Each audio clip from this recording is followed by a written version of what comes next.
नमो बुद्धाय, जय भीम साथियों।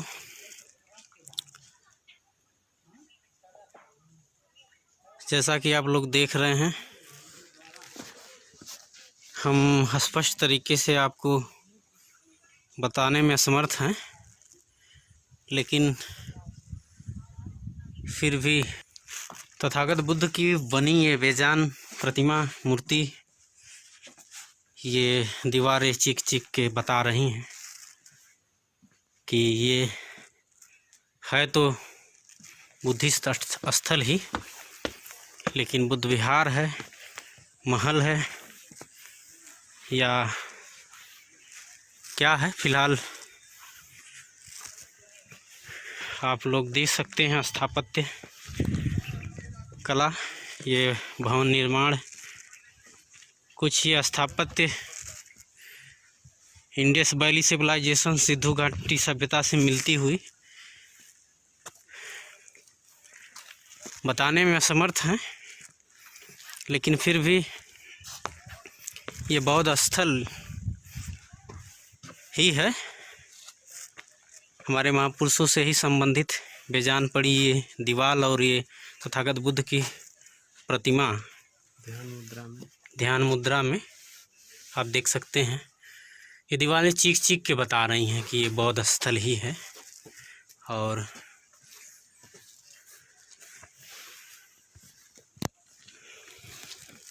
साथियों, भारत में बहुत कुछ है। हम मिशनरियों को बहुत तटस्थ होकर बड़े पैमाने पर इसकी खोज करना होगा। ये वो सप्तपर्णी गुफा का एक गुफा है जहाँ तथागत बुद्ध के जो उपदेश है उनका संकलन हुआ था त्रिपिटक के रूप में। प्रथम बौद्ध संगीति यहाँ हुई थी, जिसकी तत्कालीन शासक अजातशत्रु जो राजगीर के राजा थे उनके मार्गदर्शन में यहाँ हुआ था। और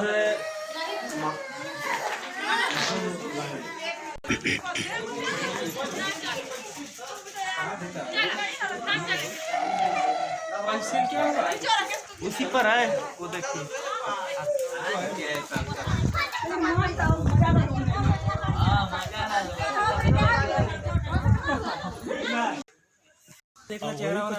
नमो बुद्धाय, जय भीम साथियों। बौद्ध स्थलों में एक महत्वपूर्ण स्थल सप्तपर्णी गुफा। आइए जानते हैं अखिल भारतीय अनुसूचित जाति जनजाति कर्मचारी कल्याण एसोसिएशन के राष्ट्रीय उपाध्यक्ष परम आदरणीय डॉक्टर प्रमोद कुमार गौतम जी। जी सर, बताएं। सबको नमो बुद्धाय, जय भीम। जी सर। साथियों, आज भाजपा के जितने पदाधिकारी, जितने मिशनरी साथी यहाँ उपस्थित हैं, उनके लिए उनके जीवन का बहुत ही सुखद क्षण है, क्योंकि हम जहाँ उपस्थित हैं ये भारत के बिहार प्रांत के राजगीर ज़िले के अंतर्गत आता है। राजगीर ज़िले की जो विशेषता है, ये 7 पहाड़ियों से घिरा हुआ शहर है। कभी हर्यक वंश के प्रतापी राजा जो तथागत बुद्ध के समकालीन थे, बिंबिसार जी का ये क्षेत्र रहा है। मगध जो 16 माह में एक महत्वपूर्ण महाजनपद था, और तत्कालीन प्राचीन भारत में जो मगध है राज्य था वो बहुत ही वैभवशाली था। 16 महाजनपदों में सबसे समृद्ध महाजनपद मगध था। उसकी राजधानी राजगीर रही है।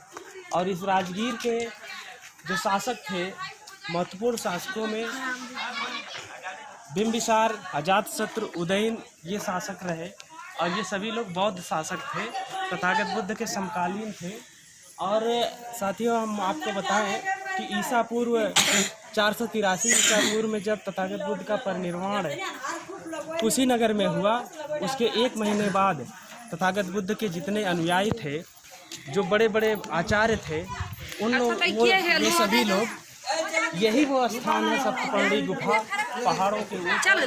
यहाँ आकर के उन लोगों ने प्रथम बौद्ध संगीत किया था।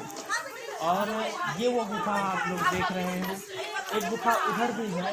ये सब गुफाएं हैं जहाँ पर तत्कालीन बौद्ध भिक्षु लोग जो है आकर के जो तथागत बुद्ध की देशनाएं थी उसका संकलन किया था, और उस संकलन को त्रिपिटक कहा जाता है। त्रिपिटक में 3 पिटक है, विनय पिटक, सुत्त पिटक और अभिधम्म पिटक। इन तीनों पिटक का बौद्ध धर्म के जो साहित्य हैं वो यहीं पे संकलित हुए थे, और ये पूरी दुनिया के लिए एक पवित्र स्थल है। लेकिन आज उस विचारधारा का शासक न होने की वजह से उस विचारधारा का यहाँ कुछ दिखता नहीं है। लेकिन अगर बुद्ध की विचारधारा को देखें तो आप देखेंगे कि पूरी दुनिया में आज बहुत ही प्रासंगिक है। अगर उनकी विचारधारा प्रासंगिक है तो निश्चित तौर से ये स्थल भी बहुत पवित्र है। लेकिन उपेक्षित है, क्योंकि इस देश में तथागत बुद्ध की जो विचारधारा है, बुद्धिज्म है, बौद्ध धर्म है, उसका बहुत पहले लोप हो चुका था। इस वजह से ये उपेक्षित है, आज भी उपेक्षित है। संविधान को लागू हुए 70 साल से ऊपर हो रहे हैं, फिर भी ये उपेक्षित है। साथी हम सभी लोग जो है भाजपा के यहाँ आए हैं, अपने आप को धन्य पा रहे हैं यहाँ आकर के। मैं जितने भी बौद्ध उपासक हैं, जितने भी बहुजन मूवमेंट को चलाने वाले लोग हैं, उन सभी से ये आग्रह करूँगा कि एक बार अवश्य इस स्थल पे आएँ और तथागत बुद्ध के जो विचार हैं उनसे अपने आप को जोड़ करके कुछ अनुभव या महसूस करने की कोशिश करें। आपको लगेगा कि हाँ, हम यहाँ आकर के निश्चित तौर से बहुत ही एक सुखद अनुभव कर रहे हैं, धन्य हो गए हैं। ठीक है साथियों, बहुत बहुत साधुवाद। नमो बुद्धाय।